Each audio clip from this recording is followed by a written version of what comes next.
The most important thing that you need on film set is going to be caffeine.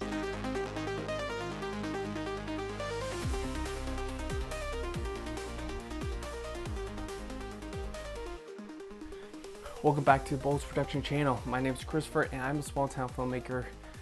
Today we're going to be talking about set construction. Alright, so before we actually get to the main bulk of this video talking about set construction, we're just quickly cover some basics of sort of how the pre-production, early pre-production happened, at least where I came in. So first and foremost is basically Don White, who's the director, approached me and he knew I did props, so he wondered if I could do some fake stone walls for him for this film set. And so that's kind of how I got included in this pre-production. We met a second time at the warehouse and sort of talked about the layout, the blueprints, and the measurements. So we measured everything out and figured out how big the walls were needing to be or could be. And then from there on, we needed to talk about the materials and the actual blueprints of how we were going to make the walls. All right, so that's where we come into where my dad and brother helped me out on the set.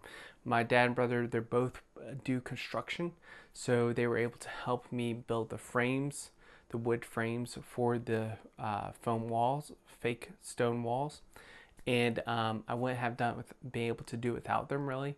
I really didn't know where to start, but since my dad was able to help me out, we were able to move on to actually start to get the materials that we need for the set. Today we're going to be working on a stone wall, and what are the steps that I am taking to make the stone wall. As you can see in the background, we have a few already made, and so I went ahead and started working. And then we have this blank sheet that I'm going to do the same process so that you can see and follow along on how I am doing it, and just sort of step by step the techniques and tools I'm using. So we're in the middle of the workshop, but step one is basically building your wood frame for the walls. That is basically step one. These are 2x1s or 1x2s. Screw them all together. They look like that. They're 4x8s.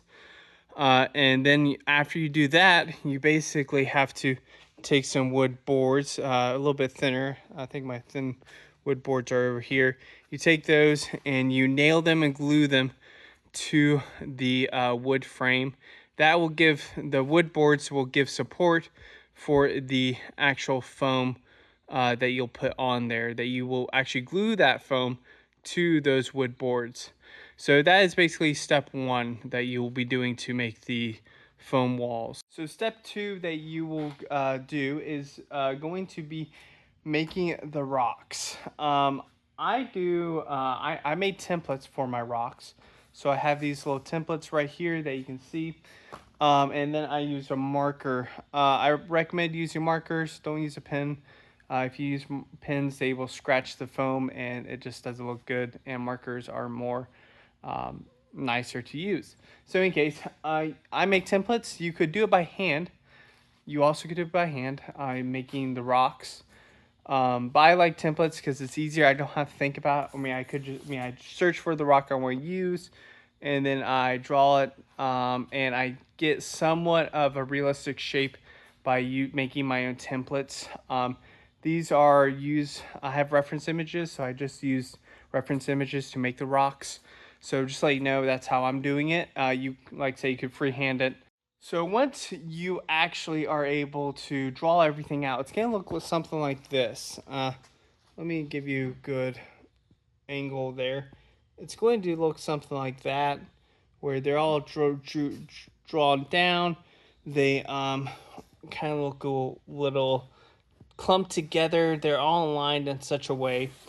And so once you do that, once you have them all drawn out, you can actually start to get extra foam and cut them out into these uneven rocks.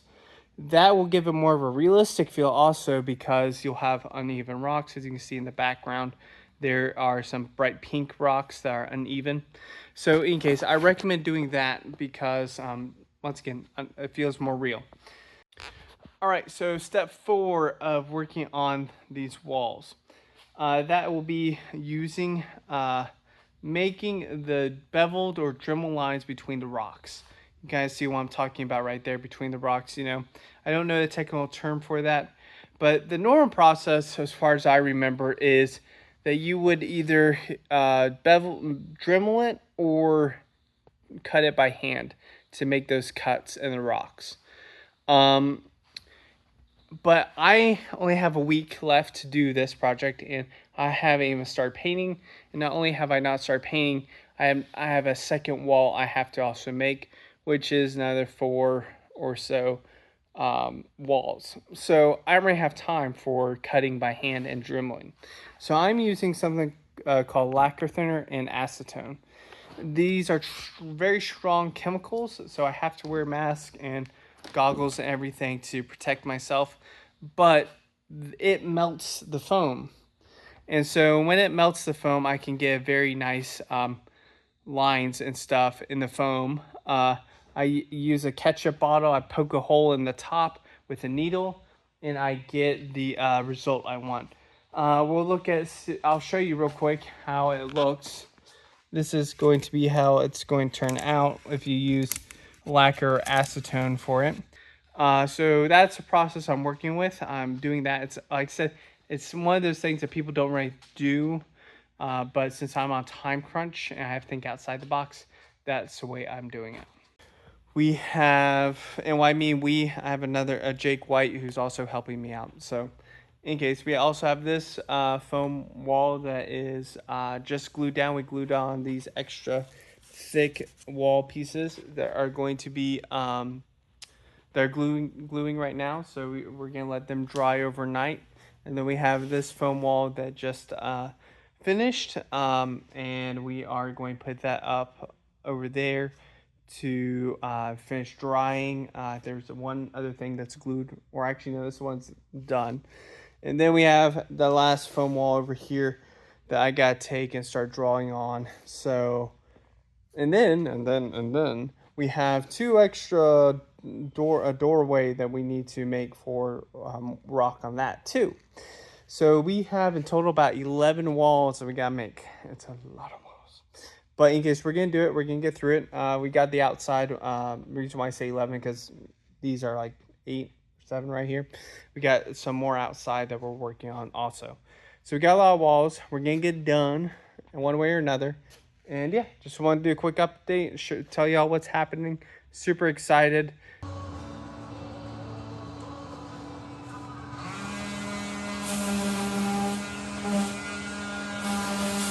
What's up, everybody? Welcome back to the workshop. So today we are, or actually last night, if you didn't see, we have started painting the walls. Yes, we have. We have all the walls lined up. I've counted actually. We have 13 walls officially. I don't know why I didn't count that earlier, but now I have. We have 13 walls. We got 2 walls already put together. That will be inside here. And then we got a few other walls that'll be outside and stuff like that. So yes, we have started painting. We have painted this tan color, the stark tan. And then we also have added sand to it to give texture. Now a lot of the sand is not obviously stuck yet. But yes, the idea is that we put sand in the paint and then do this, or we paint it, spray paint it, and then while it's still drying, we put sand on. That's kind of what we're doing. I don't really like doing that way, but I see it is quicker. The thing is, my father and my brother are working with me on this project, so they recommend doing that way instead of gluing the sand on. So we're just gonna try it out, see what happens. If worst case scenario, we just spend more time gluing the sand on and repainting everything, I guess. But in case, we're working on that. We're painting everything. I am here today because early than when we're supposed to be actually painting again. Because what we're gonna do is, originally I was gonna dry brush everything, but obviously dry brushing would take forever. So we're trying to do a different idea where we put some mist over top of the rock and let it settle, and that way it gives that different texture. The problem with there's no problem with that. So we're gonna try that out, see how it works. We're gonna use one of the walls and we're gonna just try, see if it works. If not, then I just spend the next few days dry brushing everything. And then I also have to do some detail work, which is going to be basically washing these areas. So I'm going to be washing those down with some darker black or washed down black to give it more texture and a 3D feel. All right, we're back in the shop, and so today we are painting or doing more painting. And we we are painting, but we ran into a snag. So earlier we put up these walls, and my brother and dad came, helped put up these walls. I helped out. But they have a job that they need to get to, so they were only able to spend about 2 or so hours quickly working on this. So I didn't really have time to record it as we were working because it was just real quick. But now I'm back, and we are going to be showing off these beautiful walls. And they look really great. So I'm super excited for them because, as you can see, they're looking fantastic. But you also can see there are some differences in the wall, and this is our first problem that we are going to be running into, is that there is, I don't know if you can tell by the camera, sorry. Yeah, if you can tell by the camera, if you look up there, there is a big difference between the shading. This one's brighter than this one. So what we're going to have to do, what we're seeing is that. So we don't want that, obviously, because it's too much of difference. Even though we're going to put a beam in the middle to cover up that split, it's still a pretty big contrast, and we don't like that. So sadly, what we're going to have to do is we're going to have to come back and repaint these two walls to make them look even more matched. Which is really annoying because we thought we were moved on by now. Sorry, my arm's getting really tired. Man, I've been holding a gimbal camera, and putting a camera on that for a whole weekend. So my arm's pretty tired. But in case, we also have this wall that we're working on, but we're also gonna have to, but I'm seeing that there's similarities between this wall and then the wall that doesn't match. So we're probably also going to have to take this wall and put it next to that doorway to see the difference and see if we can match them again. We also have this extra wall right here. This actually needs a little bit more touch up, but even then I'm seeing that this has darker colors. This over here, just a brief glance, has some bright colors on it. Sorry, I'm trying to show while I'm on camera. This one also has some bright colors. So these kind of could match the two angles, but still there's some color differences that we're finding. So we're gonna have to work through it and figure it out. Monster. Stole my Hawaiian. Hey, you're Hawaiian. What are you talking about? Oh, I bought it for you? No, I got it in case. Very good.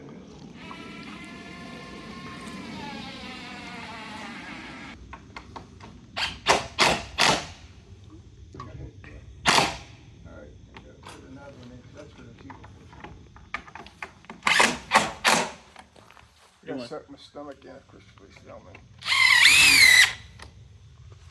How's it going, Aubrey? Aubrey Bowles. Doing very well today. It's done. All right, it's great. It's good. All right, Dad, what you doing? Now let's see, we're putting in the top part of the lintel door jamb right here. Get her nailed up. So I have my helper hand me the nail gun. So, Dad, how'd you make these boards? We took some really rough CDX plywood and used the rough side, which is the C side, and then we took paint, thinned it down with water, rolled it in, rubbed it off, which made it like a latex type of stain. Cool. It's one way to do it. Yeah, baby. What'd you do? Out here, so we did the same thing. We took some CDX plywood, ripped it into some 7 3/4 inch strips, used the latex paint, thinned it out with water, rolled it on and rubbed it off. And then we just found some scrap wood and made the handles, and we bought some hinges. Nice. How many hours did it take you to work on this? On the door? Yeah. A couple hours this morning. Just. All right, boys. It's the next day, and we are officially done. We are officially done working on the rock walls and the doorway and everything, and the outside. So we are officially done. Now it's up to cleaning up, where we're gonna do a little bit more cleanup. We cleaned up all this area, but we still have a little bit of paint and stuff, you know, boards, so we have to clean up everything. But overall, we are done. We have the rock walls finished, set. Got this rock wall. We did the doorway. It's a beautiful wood. My dad was able to do this job. It looks fantastic. So we are done with that, and we're really excited. So yeah, just want to do a quick show of everything so you can sort of see. This is a wall, there's wood, and there's the beautiful rock. So yes, so we are done with that. I'm gonna show you the outside real quick before I call it a day. All right, boys, look at this. Look at the wall. We have made a wall and door. It looks fantastic. I'm super excited to show y'all this finished wall. So here's a wide shot of it, almost full angle. I'm holding it with my right hand because my left hand is getting tired. But yeah, you can see the whole doorway. They're gonna CGI everything else around it when they do a wide shot of this building. But the priority is just have this wall. They're even gonna add a second wall right there from the inside. They're gonna take one of the inside walls that's inside the film set and put out here to finish that angle. But in case, yeah, I'm super excited. This is real wood. We used real wood. We just stained it gray to give it the old texture. And I think my dad did that. I think he did a really good job. He chose it. We were thinking about using foam for it, and I recommended we use foam. But my dad, he's not familiar with doing foam, and so soon enough he was like, you know what, why don't we just use wood? Because he's more familiar dealing with wood. So that's what we did. And the door opens, as you saw. The door is functional. It opens. We have plastic over there. I'll explain that in a second, but it functions. The door functions. It has a lock on the inside. You can kind of see the inside has a lock. There is an inside wall that full of rocks also, so that you can do an interior shot. Very excited. I was a little worried in the paint phase of this project, but once we got to a point in the painting side of it, you just have to accept it and just move on. So I think that's where I'm at. I'm like, you know what, I can point out, I can be very nitpicky about this project, but at the end of the day, I just need to move on with it and accept that nothing's perfect. And so yeah, overall, from afar, it looks great. So thanks guys for following along. We're gonna end it here, or at least this part of the production we're gonna end here, because we are done with everything besides actually shooting the film scene. Yeah, plastic seems like it's about to break. But in any case, we're done. It's very windy out here. All right, guys, here we are with Don, the director, Don White, and he is directing the Bethlehem Inn short film, right? That's right. And so we are here on set. We have the gorgeous rock work by me. No, I'm playing. And it's a beautiful set that the team has made here, the crew, and Don has directed. And so, Don, my hand's in the way. What are your thoughts, and what do you think? Well, we're about 2.5 weeks into the production, and it has been going absolutely fantastic. I could not be happier than what we've got here. Not only with the performances, but really here today, we've just kind of taken a moment just to kind of take a look at the beautiful sets that Christopher and his dad Aubrey and his brother helped with, that Christopher really led in when it comes to this rock. I just want to show you how amazing this foam work is here, this stone work. Last year, when I worked with Christopher and I met him really for the first time, I saw his amazing work he did with his guns and his weaponry and making it out of foam, and I thought, you know what, I think he could handle doing a rock wall. And so I gave him a small little prototype assignment, and he did that very well. And so we scaled it up to what you see today. And this is just absolutely amazing with all the special touches with the 3D dimensions on some of these rocks that he brought out, and the sanding, and it's got a rough edge. It just, to me, looks very realistic. Even up close, it looks realistic. And so I'm very, very happy with the way that turned out and how awesome this stonework really looks. And of course, coupled that with our barn wood that's 120 years old that we acquired last year, taken off old barns and old buildings and old houses, and it's reclaimed so that it can be resold for purposes just like this. Some people make furniture at home and cabinets and things. And we were told when they dropped this particular load off on the pallet, before the driver left, he said, by the way, this was under the category of Steven Spielberg's The Color Purple. So this wood apparently was used in the making of a Steven Spielberg film, according to the driver. So that was kind of cool. That was kind of neat to know. But we're doing very, very well. We're very excited with what we're getting. We have such an amazing, amazing team God has put together. Michael Newman on the DP, and just all the guys. Lucy Sarasso on the wardrobe, and we found the people that actually make the real satchels for the Chosen, made for us, our satchels for our people. And it's just really, really been absolutely great. We got Joy Lefebvre, who has been doing things like this basket here. This is a first century basket right here, as you can see. And it just looks so real. And it's completely made out of paper mache. You would never think it's made out of paper mache. But if you look inside of it, it kind of gives it away that it's simply paper mache. And she twisted the small rope and made it look like a basket, and then it was painted. So we have a lot of great talent in the art department this year, including Christopher Bowles and Joy and others that are really, really helping. Liam Eskew is doing a fantastic job, and Colby Robinson on gaffing, and I'm probably leaving other people out. We've got our intern, Brandon Rogers, who I'm real happy with how he's coming along and learning and contributing, and it's a spirit-filled production, and we're very, very happy with that aspect of it, and we are getting great, great work done. All right, that's where we come to the end of this video. If you liked it, please let me know in the comments or subscribe to my YouTube channel. You can always unsubscribe. But yes, so thanks for watching it. Hopefully you learned something or enjoyed the process of how to do some set construction, sort of the very basics from a person who is starting out as a small town filmmaker, and you sort of understand what went into it. And there's a lot more that you could talk about, but this is sort of just the very basics and a quick journal of sort of the small film set that we were on and sort of what went into it. So in case, hopefully y'all are having a good day, and yeah, we'll catch you on the flip side.